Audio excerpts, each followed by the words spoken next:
Welcome everybody. It's been a while since I've done a video, but we're back at it here. The next tutorial. I thought today I would start looking at the database, and that's a big task in and of itself. So, but that's how you make characters and items and all sorts of things.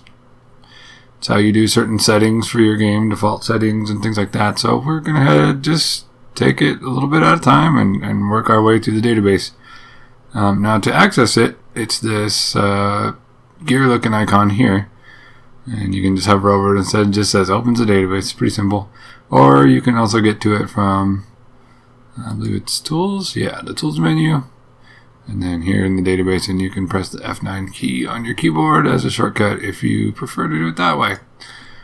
So let's just go ahead and open it here. Now there's a lot of stuff to get into in each of these sections here, and there's certain things like I don't even know certain parts of what some of the features and stuff that are listed here. So I'll go in as much detail as for the things that I actually know what they do, but there are going to be certain things where I'm going to probably just gloss over them pretty quickly or that sort of thing, because I'm not familiar with having using them very in depth, or in some cases at all. There's certain features I've never used. So, but hopefully I can at least give you sort of an overview about what each of these sections is for, and and then if you need to dive deeper, you can. There's guides out there that go really in depth about every aspect of things, more than I'll be able to know. But yeah, so let's just go ahead and start here with the Actors tab.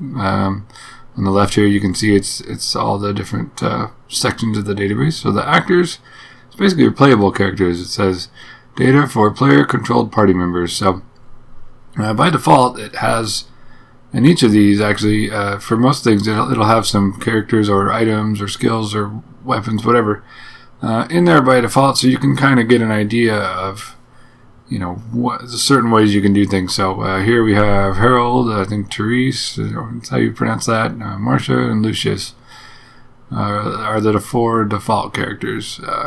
They call them actors in here, but playable characters basically. These are your party members by default. So, and here it just says data list. It says the contents of the selected item are displayed in the right side of the window, which it's talking about over here. And then you can use the F4 key and F5 keys if you would like on your keyboard to switch between them, or you can just click or use the up and down arrows, or whatever's easier. So so let's see here. We'll just look at Harold for starters.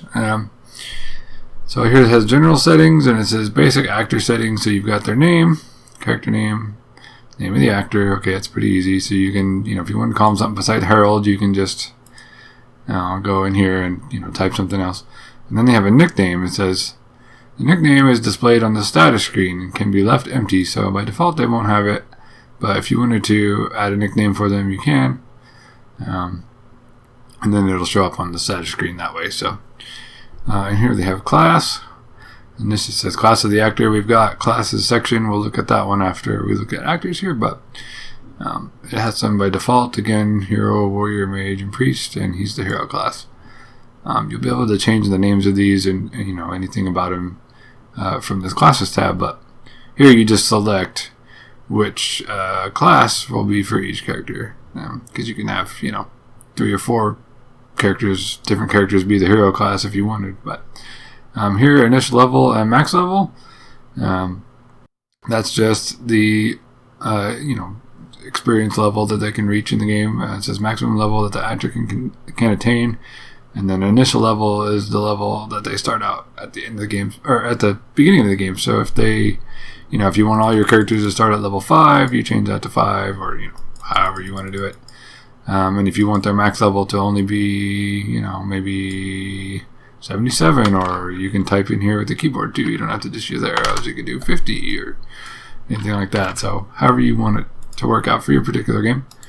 Profile, you can type it in here if you have like a little character bio or whatever. It says text to be displayed on the status screen. Enter information such as the character's profile. So if you wanted to type out a little personal bio for the character or whatever, it'll show up on their status screen in the menu.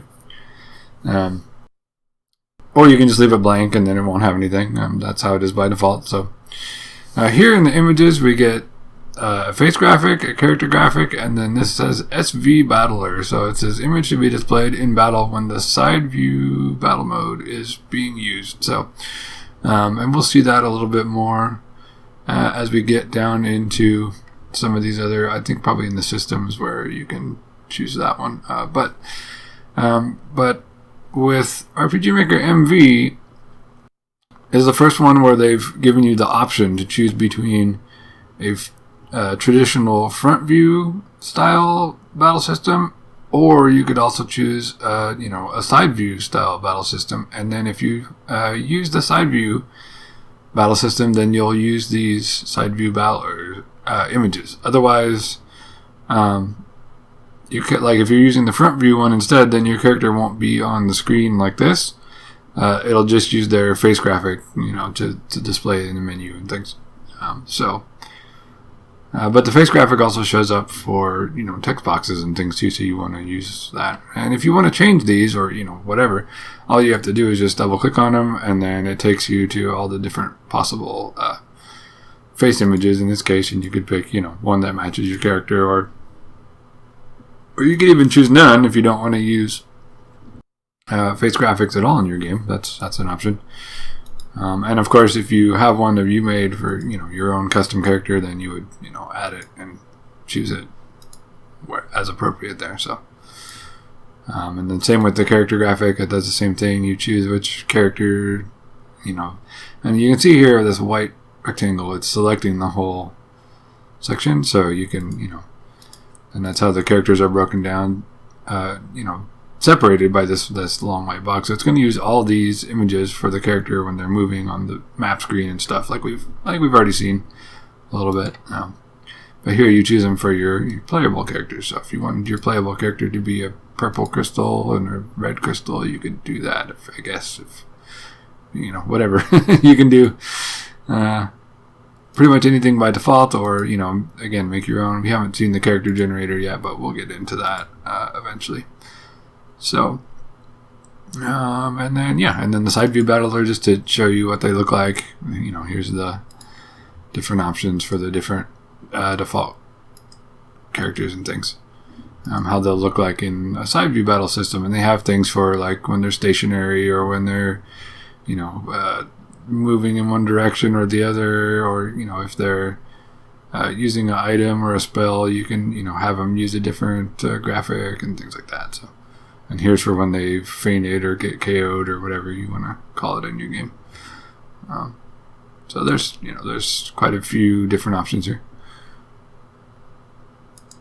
But that's all, again, only if you're using a side view battle system. So, but MVU is the first RPG Maker that actually lets you choose, because any of the previous ones, over the years, they've gone back and forth between which one they've used, but they've only had one by default. Most of them use the front view battle systems, but some do have the side view instead of the front view. So anyway, the next section here, initial equipment, it just says weapon and armor that the actor has equipped at the start of the game. So your character will have, you can set which things. So like here it says type, so a weapon that they're using is a sword, shield that they're using is a basic shield, their equipment for their head, in this case, is a hat.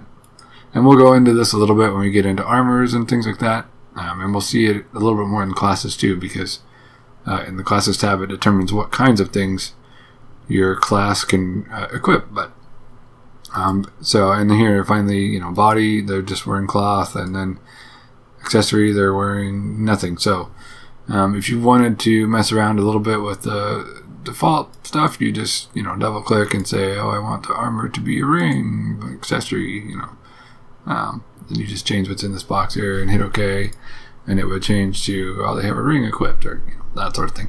Maybe you don't want them to have a hat, and you could say none for the hat, for their head armor. So that's where you change that for their initial starting stuff. This note box over here is just kind of like an empty space.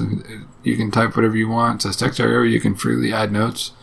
If you do use some community-made custom plugins and things. I know there are a few of them out there that will actually use this note box to execute certain functions and things like that. But other than that, it's just if you're not doing anything like that has that, then you can just type in, whatever you want here if you want to keep certain things in mind, or, whatever you need to do. It's just a note box for whatever purpose.